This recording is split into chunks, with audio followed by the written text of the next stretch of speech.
Was Banff worth the hype? One of the first things we noticed when we crossed into Canada was the flashing green light. What parts of Canada do you regret not seeing? That is illegal. When you're somewhere that inspiring, it makes you do things you wouldn't normally do. We have spent the last 3 months traveling through Canada, and now we're back in the US. This video is about our thoughts on Canada, what's next for us, and if we would ever return to Canada. Let's get into it.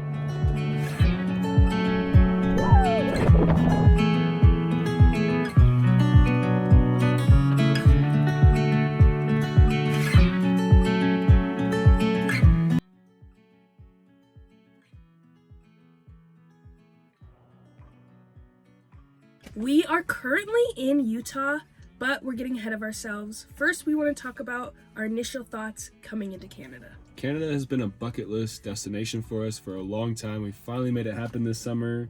It was very exciting. We got to share the first bit of it with my parents. We met them in Vancouver Island, did Bowen Island, and Victoria and everything together. And then after they left, we had a few months to ourselves to explore. These are some of our initial thoughts on crossing into Vancouver. What did you think about like the city, and what did you feel like when you rolled into Canada and you were like, oh, Canada? Well, it was somewhere we've wanted to go for so long that it felt like this culmination of our travels and just van life in general. Before we even got on the road, it was something that we had been thinking about and discussing, and we tried 2 summers to do it before that. So to make it, I was so excited. We crossed through. I was a little nervous. If you watch our first video in our Canada series, we got our pepper spray confiscated. And so that was the first thing. But then we drive through into Vancouver, and it's this really cool city, bustling. It felt nice to be there. The buildings are really pretty. Yeah, and the water, you're right by the ocean there. It's just so much to see. And almost immediately I was like, this is an outdoorsy area. There were a lot of open green spaces, it felt like. Stanley Park's right there.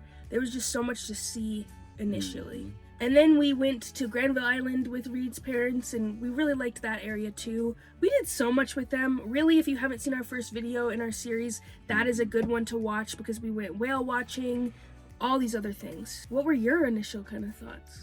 Vancouver and Vancouver Island are both very good places to go to because of the weather is like the most moderate in all of Canada.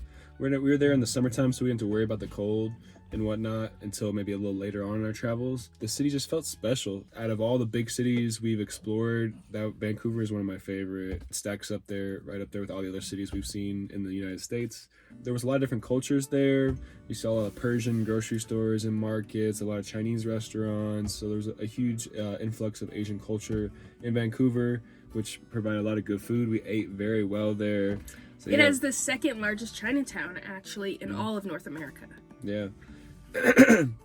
Sorry, I'm feeling a little under the weather. I'm actually doing better now, but I'm still very congested, so bear with me. Also, if you hear Bella, she's snoring underneath us. She's sleeping. So it wouldn't be a Denise and Reed video if Bella wasn't in the background snoring. It's just background noise. It's like white noise, you know? One thing I didn't expect was that there'd be such a lack of Mexican restaurants.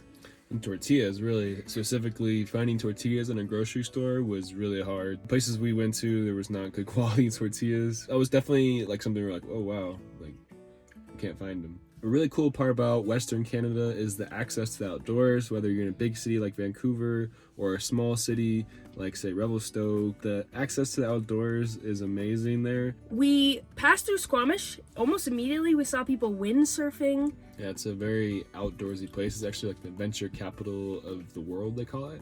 There's all kinds of activities out there. It's definitely a place we want to go back to. There's several places that we want to see again, like Fernie and Revelstoke, and just really like northern, well, we didn't get to the northern part, but northern BC is a place we want to go as well. There's so much to see and do. Alaska's still on our bucket list, so maybe we will keep going north at some point.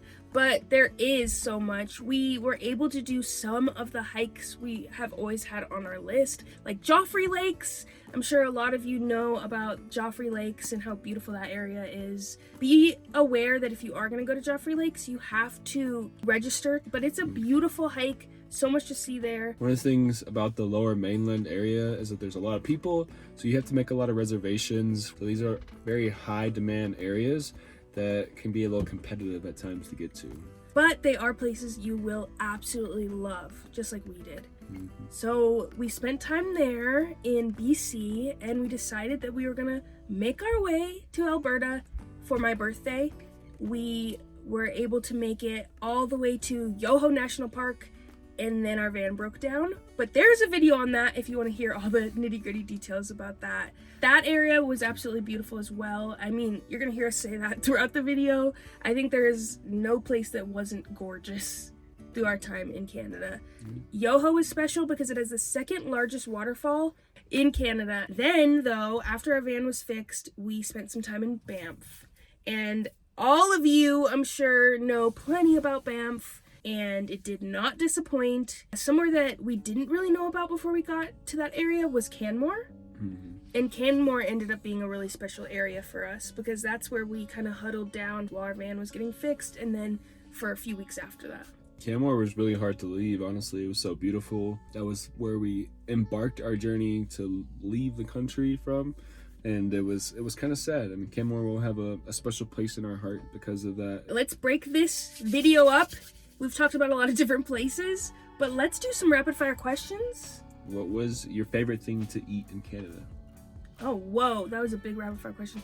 Okay, it was when we were in Vancouver. We went to Chinatown and we went to Fat Mao. Thai restaurant in Chinatown. It was just the soup. Yeah. Let's put the name here. The noodles. Then all the noodle dishes there are amazing. Yeah, and the appetizer we got. Oh my gosh, I've still been dreaming of that place. What was it? The curry roti. Oh my gosh, at Fat Mao is incredible. If you end up in that area, go. What parts of Canada do you regret not seeing? The northern part of BC, there's a lot of bear tours on that part along the coastline, and I would love to get out there and do a really wild grizzly bear tour. Oh my gosh, watching them catch the salmon in the salmon run? What is one place in Vancouver Island that you would like to visit? That's so easy. Tofino. I think everybody we met recommended going to Tofino. Was Banff worth the hype? Absolutely. Yeah, Banff is really crowded, the whole area, but there's a reason why. It's gorgeous there.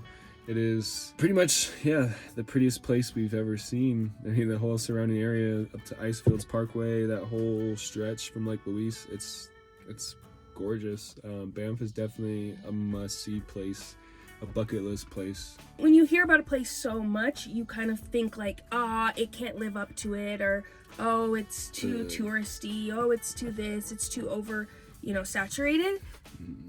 No. The Glacier Lakes, gorgeous. The mountains, gorgeous. The hikes, everything to do there, the wildlife. Can't beat it. No, that crystal clear water. And the thing is, Banff is so gorgeous, but there's so many surrounding areas that are just as beautiful in BC. That's the crazy part about British Columbia. I love hearing comments from all of you that are like, go here, do this, like you don't want to miss this. And so many people were like, yeah, Banff is just the tip of the iceberg. These aren't really rapid fire questions, y'all. They're just questions. But what is one outdoor activity that you wish you did while you were in Banff, whether it be skydiving, bungee jumping, ice fishing, anything you can think of to do outdoors? I hate the cold, but I have to say ice fishing sounds pretty cool. I mean, people say that you can bring a whole hut to the ice and then they put a fire in there and then, someone can cut into the ice. I think that would be a really fun thing to do. We went to the Canmore Library a lot, and I'd come out of the van and I'd look up. I'd see people paragliding down the mountain. And I was like, what would I give to be up there? That'd be pretty sweet. And to see the area from that kind of viewpoint would just be absolutely astounding. Mine would be bungee jumping. When you're somewhere that inspiring, it makes you do things you wouldn't normally do. That's so true. But next time, we're going bungee jumping in Banff for sure. In our Icefields video, we made a claim. Is Icefields Parkway the prettiest drive in the world? The world? Well, we haven't been all over the world, so I can't say yes to that, but I can definitely say it is one of the prettiest drives in North America. Anywhere else that's prettier, there's probably not a road to it. That's what I would say. Interesting. I think you're onto something. We also made a bucket list when we were in Canada. We did. And we made an attainable bucket list. 'Cause there's a lot of things that we would put on the bucket list that we knew we probably weren't going to do. So we made a bucket list that felt reasonable, that we could see a lot of really cool, unique Canadian things that you don't really get in the States. Yeah, and we actually were able to accomplish almost all of them. I know the elusive orca we did not get to see, unfortunately. We didn't see the Northern Lights either. But what was so cool is that at the very end of our trip through Canada, we didn't think we were going to see any bears. We were about to go to the border. I'm telling you, 15 minutes away from crossing the border. We're in Waterton. We see cars on the side of the road. We look out, and there is 2 baby bears and a mama bear. And I just looked at Reed, and I was like, wow, this is how we're ending our trip. That's really special. Yeah, and then as soon as we crossed over, like a few weeks later, we ended up seeing the Northern Lights. Oh wow, we didn't get to see it in Canada, but we were in Montana, pretty close to Canada, shortly after the Northern Lights storms kind of rolled through, and that was really spectacular.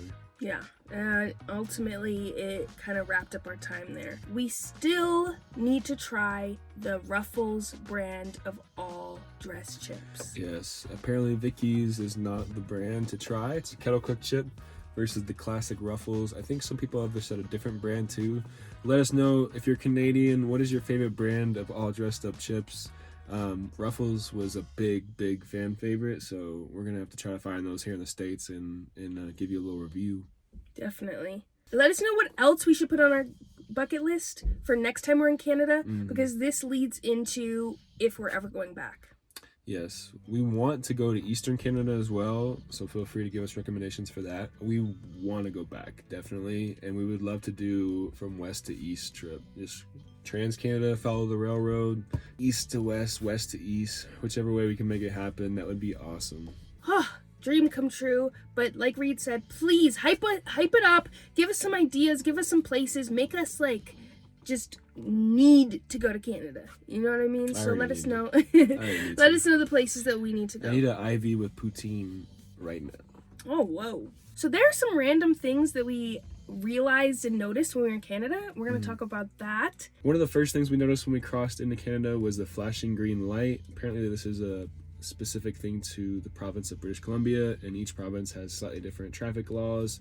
It's got me thinking about what laws are different here in the States between different states. So some Canadians, let us know if there's some weird traffic laws and traffic signs that you've noticed coming through the U.S. Yeah. Yes, things that just don't make sense to you. The flashing green makes sense to me. I think it just means that you yield for pedestrians, which you should probably do with a solid green as well anyways. But it is nice to know. I think it's kind of like, oh, this is a high pedestrian traffic area, and take notice of that. So let us know kind of the differences that you've noticed in different provinces, and if we have it right about the flashing green, so we're not giving out wrong information. Talk to us in the comments. We love chatting back with y'all. Something I noticed right away, because our pepper spray got taken like that, was that is illegal, and you can get a fine or you can be charged for bringing in pepper spray. You could be imprisoned. That was something that I actually kind of knew, but I didn't know it was that serious. Yeah, I had it right in the door when we crossed the border, and he's like, "Do you have any?" I was like, yeah, it's right here." It's right here. And he said, "Yeah, this is." But he was so chill about it. Yeah, but you can have bear spray, and apparently people said that you can buy pepper spray. It's just labeled something else in the store. So Coyote spray or something? We're still a little confused about it, but we're, as Americans, just gonna take what the Border Patrol told us, and no, don't bring pepper spray into Canada. Yeah. Our friend from Canada was telling us that in the U.S. she feels like she sees so many United States flags everywhere, and she's like, I don't feel like in Canada we fly our flag around everywhere, but we got a kind of a chuckle out of it because we saw Canadian flags everywhere. There was a lot of Canadian pride. Our comment section, we love our Canadian subscribers. You all show out, you comment on our videos, you are so kind, tell us to come back. Yeah, Canada is a special place, so I understand why Canadians are so proud. I mean, shoot, I kind of want to move there now. I mean, can I be Canadian, please? Yeah, what do y'all think? Are we welcome? We said we were in Utah, and that is true. We have made our trip through Montana, Wyoming, and are now here in Utah, and we've been loving it. Yeah.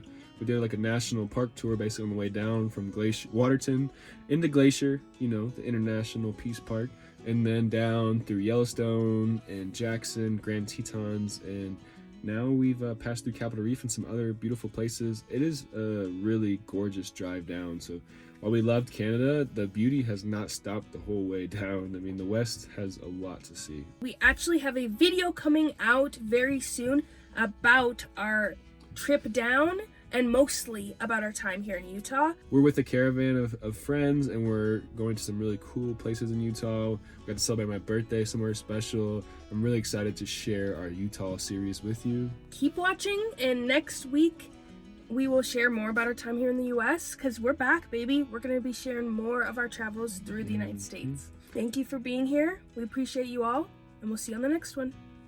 Goodbye.